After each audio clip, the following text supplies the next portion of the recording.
Good day, beautiful people. I hope you are having a fabulous day because, in my world, I always am.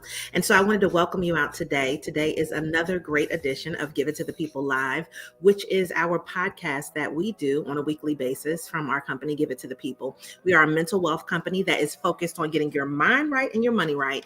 And every week we bring you some awesome guests that are able to give you a little bit of their background, tell you about what they do for their business. And hopefully, if you decide you want to be a client, that's a great thing.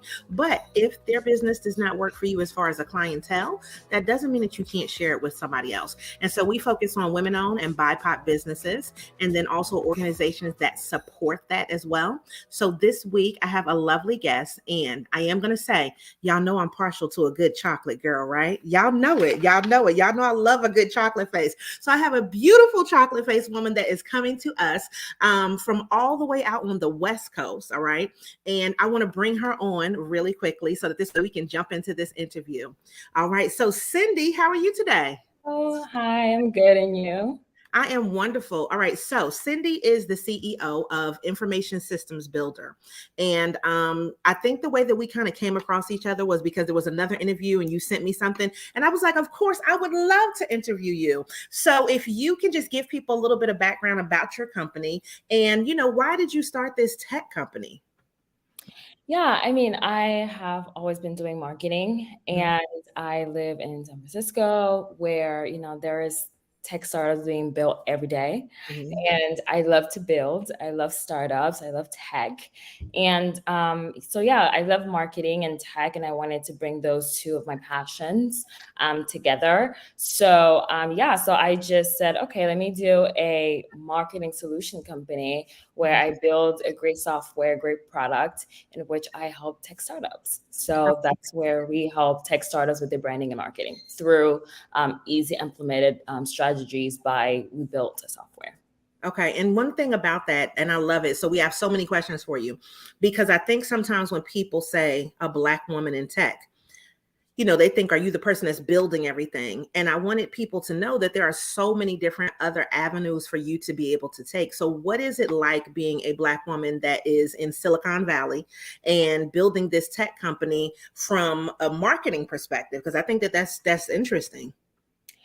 Yeah, being a woman, right, and in the tech world is a little bit difficult, right? It's a male dominated industry, but I think for me it's been great, and thank God for that because I think the work speaks for itself. I think Mm. I've proven myself to be worthy to be in this world that's male dominated, and I think being a leader of a company, it has so many challenges and it Mhm. has so many rewards. And I think I've always loved this, where Mhm. I've always wanted to be just having ideas and building and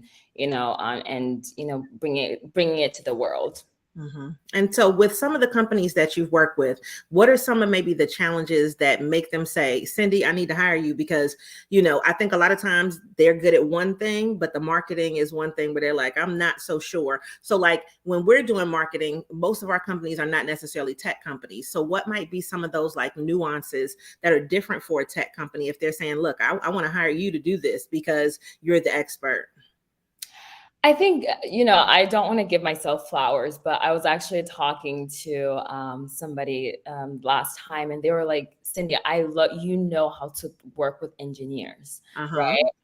When I have an idea and I draw it out, I say, okay, this is what we need to do. And I'm really great at working with engineers and coming up with a good solution for the product. So I would say that I think I'm really good at just being with the team, working with the team, saying, okay, this is what you need to go. And I'm really good at looking at somebody and I know what's your potential. I say, okay, you're really good at this. Hmm. And that's a quality that I didn't know. And other people had to tell me. And I said, Hmm. okay, that's fair. But I'm really good at, seeing someone and saying, okay, you're really good at this. And, you're really good at interviewing. So, I can see. So, sometimes you see someone and they're doing something and you're like, I don't think that's your calling. You're actually good at this. And I'm good at pinpointing. Oh yeah. And I think people need that because I think sometimes specifically in the tech world, they probably get really bogged down in, a lot of the intricacies of what they have to do to have a finalized product. And what I've seen a lot of times is people start businesses in general and then, they expect that just because you built it that means that they're going to all of a sudden come. And we always have to take into consideration that, and I tell people marketing is such a huge part of people knowing about your business and then being able to decide that they want to buy into it. So when you're working with a client, how long do you typically work with them? Because it might not be something where it's going to take a day to build an app, right? That might take 6 months to a year. So where do you come in that time frame to help them, with their marketing part so that this way it can go from idea to now we're literally in the market? Yes, that's a really good question. I think everybody has this misconception of marketing where they don't need marketing. And I think that is so far from the truth. Marketing should be your top three things of what you need to do for a company, right? For your company. So I think so I don't know about you, but if I see, okay, someone is saying, oh, I can do this, and I go to their website and I go to the social media and I see the way I like to Google first before, do I trust you? And you do that through marketing. So marketing is very important. And I think when someone is building a company, especially these tech startups, they're I call them tech geniuses, these founders, and they think, oh no, I built, my tech company and I don't need marketing. I could do it by myself. I don't need someone to do it for me. And doing it by yourself, it's not the same thing, right? It's not, you need marketing out there because you could have a great product, but if you don't have a great marketing, nobody's going to know about it. Who's going to know about it, right? If we don't know your story, and as human beings, we work like that. We work as we see your company and do we trust it? Is it credible? So, but yeah, where do I come in? Where, okay, a tech startup will come to my company and he'll say, I have this great product. This is my story. This is what it does. And he's like, I need you guys to help me with marketing. I need this. What is my target audience? You would be surprised. Some people don't know their target audience. You ask them, what is your target audience? Everybody, right? It's like, whoa, no, your target audience is not everybody. You need to find your niche. You need to find who is going to identify with this company of yours and how do we look for them? How do we target them, right? So yeah, we help them with many stuff like who is your target audience? How could we market that? And they could come to us where we could implement it, or they could go to our app and they just put information about the company, and then it gives them, easy implemented marketing strategies that they could do it by themselves. But generally they say, okay, I need help on this, and then we help them with that. Yeah. And I think that just from what you said, it kind of took me on a journey. I personally feel like, listen, especially when you know how much money you're going to spend in these tech companies, talk to the marketing person in the beginning, because why are you waiting until you actually have a product to say, I'm not sure who my customer is? Like, if they would just deal with that from the beginning, you could be working on marketing it before it actually is complete. And then by the time that it gets to the market, the buzz that would be there around it. So, I mean, I would just encourage more tech companies, if they're, interested in doing that, get the marketing person from the beginning, and then that can be a journey that you take, and then the product even better, because you probably have been with them longer. I mean, yes, the amount of founders that come to me and they say, I need your help, Cindy. I need your help with your team in rebranding, right? And I'm like, well, why didn't you come to me in the beginning? And you know what they tell me? I didn't think I needed marketing. So, so they're like, and then I'm like, okay, so who helped you with it? It's either they get someone that's not experienced or they do it by themselves. And I said, well, you don't know how to do marketing. They're like, why? I didn't think it was necessary. So they always come back to marketing. They, in the beginning, they think I don't need it. And then they come back and they're saying, oh my God, you need to help me. We're in chaos. We need a rebranding. Yeah, I mean, it makes sense to me. Now, when you're looking right now, the landscape of tech is changing drastically. And one of the reasons, I mean, let me just give it to you like this. People are talking about how there won't be certain businesses and jobs and things like that because of AI. And I was looking at somebody the other day, and they were getting their AI headshots, and I'm just like, first of all, you do realize when you give them your picture, you give them permission to be able to use it. And most of the time it's in perpetuity.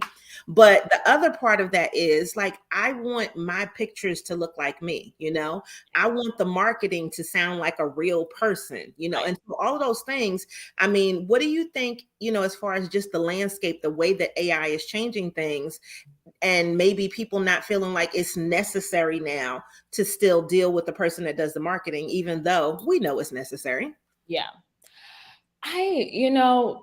AI is very interesting. I have some friends that are founders that have created an AI companies, and I've used them. I think AI is good. I think it's great.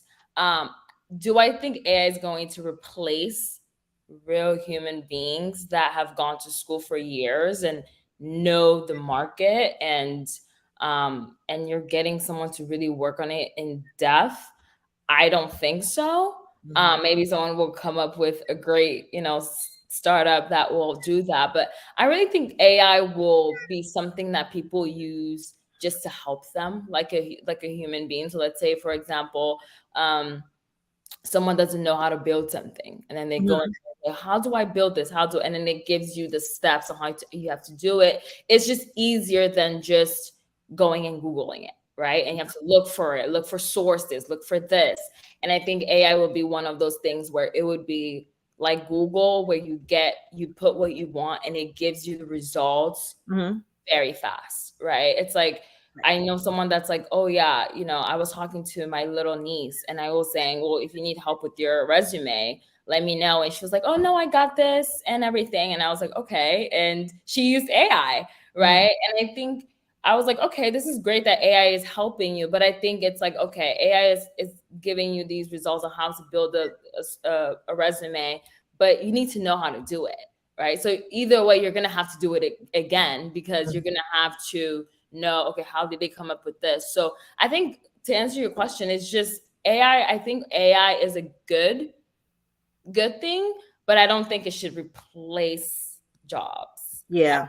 Yeah. Mm-mm. Yeah. I mean, I see in some instances it is, like when they say, certain types of things that are a little bit more hands-on kind of things. Like I've seen some stuff where they're replacing the burgers, but I also have seen going into a McDonald's and there's a cashier there, but there's also the option to do that. So I think in some instances it's definitely replacing, but I think when you talk about the skill level, and just knowing people, AI is not going to know people like that, right? And so there are certain responses that I think that no matter what with tech, that is just not going to be able to replace. But I think it's interesting because in the position that you're in, you're working with the people who are creating the things that are going Mhm. to be like our next way of life.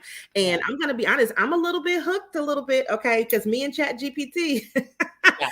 And then I have some other ones that I really love using on a regular basis. And it's just like, I like the ideas that they're able to give. And I think that they can influence, for me, being more concise because I'm a talker, So I think sometimes just saying, listen, can you make this less words and Mm. still get your point across? Like that's to me, one of the biggest things that I like the most. But I think that, with things like this, you still know people, and the AI is definitely not going to know that. Now, what made you go in this direction in the first place? Like, so what were you doing before you turned into this tech company that you have now? I was working in marketing. Yeah, I was working in marketing, different companies, as an intern, and then I decided I want to have my own company. Right, a lot Mhm. of my family members are, founders, entrepreneurs, and I've always wanted to be in, in the in the tech business, and I always wanted to have my own company, right? Mhm. Because I felt like, I would work with for someone else, and I'm giving them all of my ideas, all of my so Intellectual property, right? Yeah. exactly. So, and I hate when people think because you are a CEO and you have employees, it's like it's very easy. It's actually not really easy, because there's so many things that you have to do. You have to manage people. You have to, so I think it's even harder, and then it's harder to be a founder than just going to work for a company, right? Mhm. work, it's more pressure. And then you add, I'm a woman, in the male dominated industry. So Mhm. Yeah, no, I mean, and it can be trying, I mean, in any type of business. And I think that, you touched on a good point, just being able to, I have all these great ideas, but I'm giving them to this company. And what do you think made you feel comfortable enough to say, I'm going to take my ideas with me and I can start my own company? What made that transition from, listen, I'm not going to be an employee anymore. I'm going to turn into the person that's employing other people. What was that like little light bulb moment, or that thing where you were just like, I'm done with this. I'm going to do my own thing? I think I was working for this company and I was working for the CEO of the company. I was just her assistant. And I was just doing, the work. And one day I was like, I really want my own company. And, this is what I've always wanted. Right. And I'm done with my master's. I'm doing this little internship, being an assistant for the CEO and doing a little bit of marketing. And I really want my own company. I have so many ideas. I want to like help tech startups. And I also have a lot of friends that are founders, and we would be, at lunch, or they would come over. I would see them sometimes, and then they would always have this one problem where it's like, oh my God, I have to work on this marketing thing, or oh my God, but my launch is coming soon, and I need to figure out what do I have to do with this marketing thing. And I was like, what if we create a software where you just go in there on the app store and then you say, okay, this is my company, this is this, and it gives you results on, okay, this is what this strategy you need to do. So I think the light bulb moment for me was, I've always wanted to have my own company since I was a little girl. And, I was done with my master's and I was just like, I need to have my own company. Yeah. Mm-hmm. Yeah, no, I mean, and I can feel that, because I just always think there is some moment where you're like, you know what, enough of this. Let's go try our own thing. Yeah. Now, can you talk about your app and, how it's able to, help people to make that decision on what they need for their marketing? And how long did it take you to put your app together? How long did it take? It took me a few months Okay. to put the app together. And again, I'm really good with working with engineers. Mm-hmm. But actually, we're incorporating AI in there. So Okay. we're incorporating AI in there. But again, it would give you results on the strategies, like you said earlier. Uh-huh. ChatGPT just helps you summarize. So Yeah. it would give you like the strategies on what you need to do for your company, Mm-hmm. but you would have to know someone that knows how to implement these marketing strategies. Mm-hmm. But yeah, to answer your question. Okay. No, and that's a good thing, because I think that I'm gonna be honest, I haven't really seen any apps out there that are doing what you're doing. Now, there may be some, and I just don't know. But from that standpoint of saying, listen, you have the startup, let me help you specifically with this marketing and putting a strategy together for you. And I'm sure you do have some competition out there that I just don't know about. But I think that that's a really interesting way for you to be like, listen, I'm also a tech company, literally, and this is how we can help you. And so I like the idea of the do it yourself, but also the hands-on that they probably really need when they hire you to say, listen, Cindy, I just don't want to do this. Right. I think that just kind of frees the mind and then just lets you operate in your area of genius. So if we're talking about kind of like celebrating success, can you speak about either one or two like success stories that you had with some clients that you've worked with? Oh, success stories. I was working for a founder came up to me. He said, "Oh my God, I need you to help me." And he's competing with like Google Maps. So his startup is, when you go on his app, and let's say you go on Instagram and then you see your friend, she has this amazing food, or she went to this amazing restaurant, Mhm. and you don't know where it is. So you just screenshot her picture and you go on his app and you put it in, and then it will just tell you exactly where that restaurant is, or where she got that food. So that's kind of competing with Google Maps a little bit. Except Google Maps doesn't really, you can't upload a picture to know where it's from. So Yeah. he was saying, my competition is, Google Maps, and I don't know, Google has huge budgets for marketing, and I kind of need to, get there. So it was really cool. my team and I just helping him with this marketing. And at first he was very reluctant of doing it. He was like, oh, like, but I could do this. And also marketing budget is very small for some people. When they start their company, they're saying, oh, okay, marketing will just be a few thousands, right? They don't know that your marketing needs to be a big budget, because your marketing is what they see, Mm-hmm. right?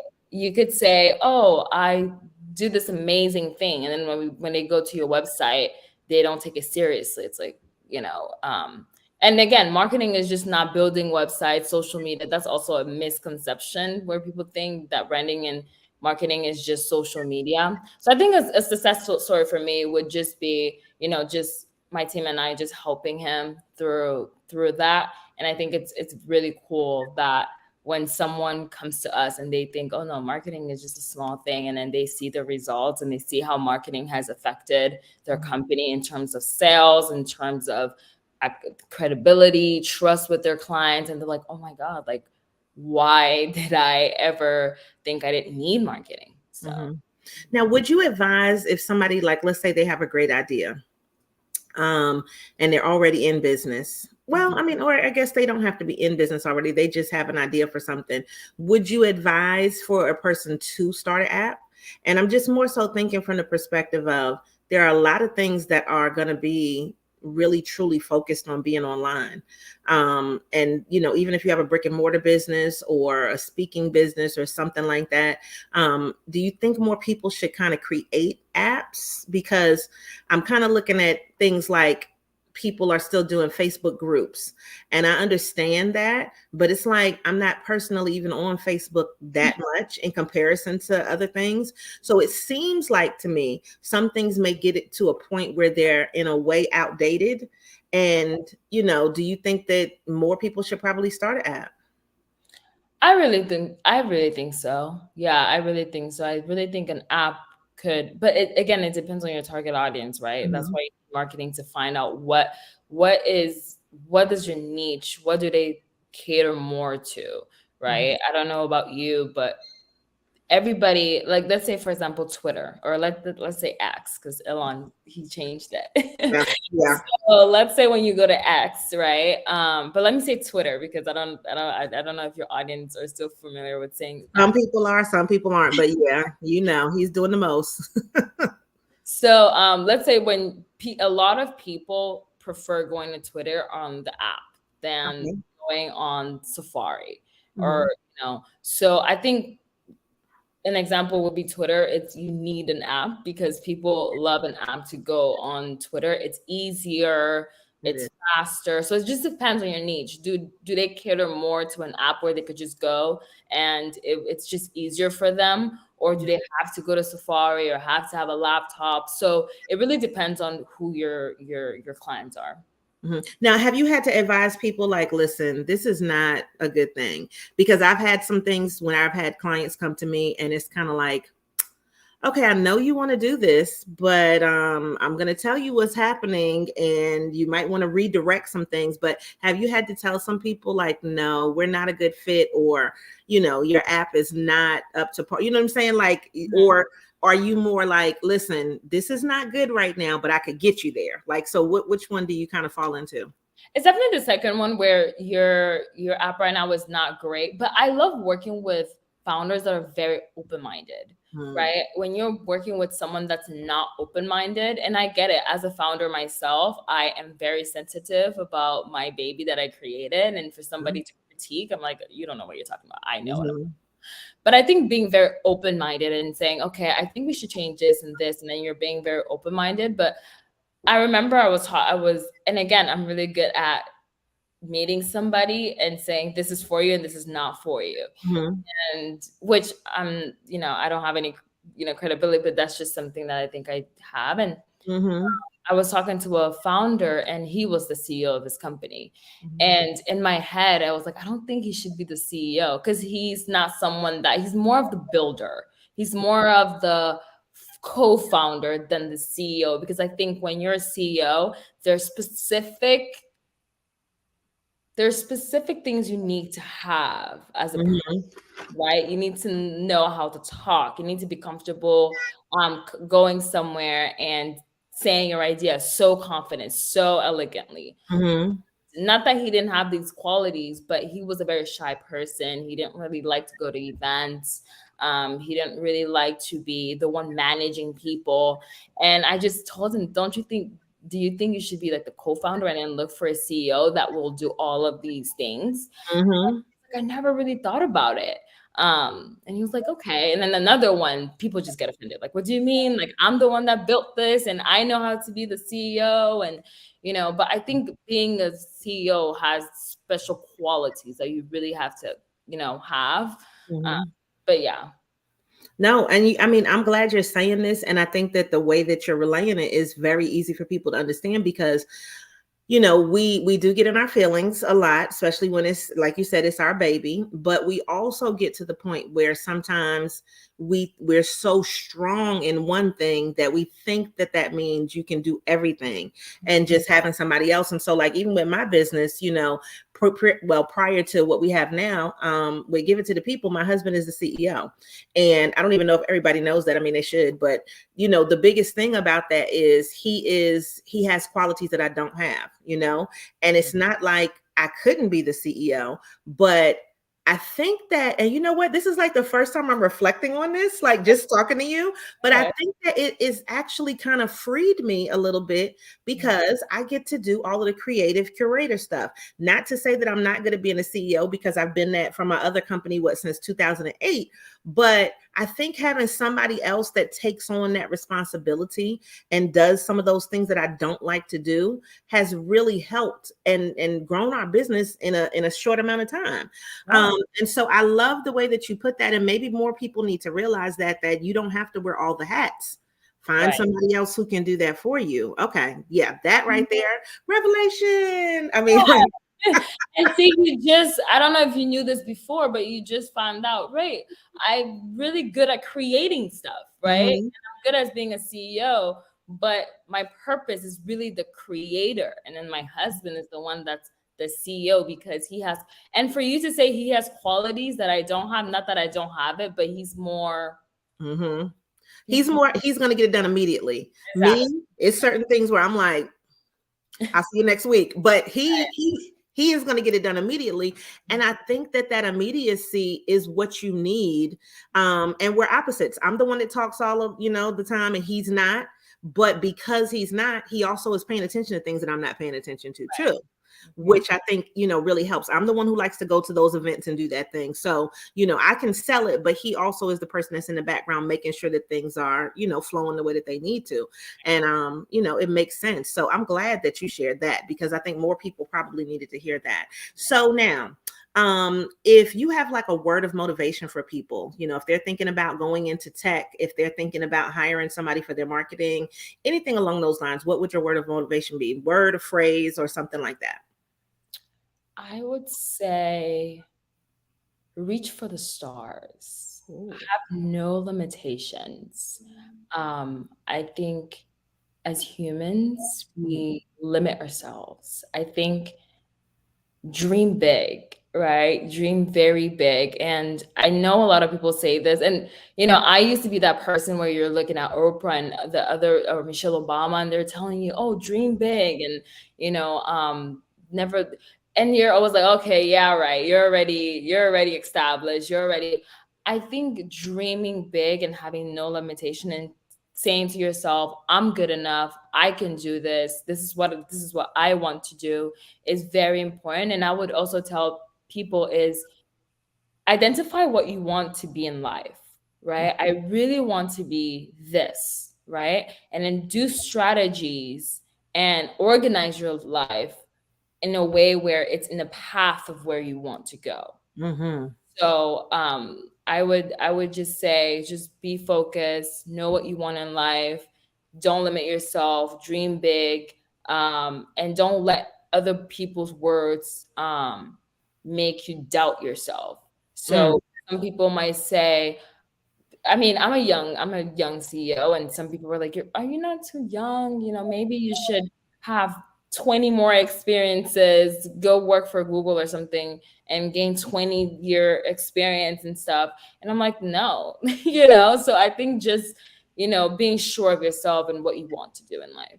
I love that. I mean, and I think that's really great words for us to end on. So, everybody, if you're watching on the replay, and thank you for everybody that watched live, you can always leave comments. And then all of Cindy's information is going to be listed down inside of the chat underneath there. So, you'll be able to connect with her website, all of that good stuff. And I appreciate you so much for coming on today, because I think that, being a young CEO, transitioning from being an employee to an employee, an employee to an entrepreneur, and then now also employing other people, I think that's a super important thing. And I'm so glad that you're doing well. And I just can't wait to see, what else you produce. So thank you so much for being on today. Thank you so much. Yay. All right. So everybody else watching, they're yeah, lovely. thank you for watching. Yes, everybody. So make sure you always show up and show out and continue to give it to the people. Bye, guys.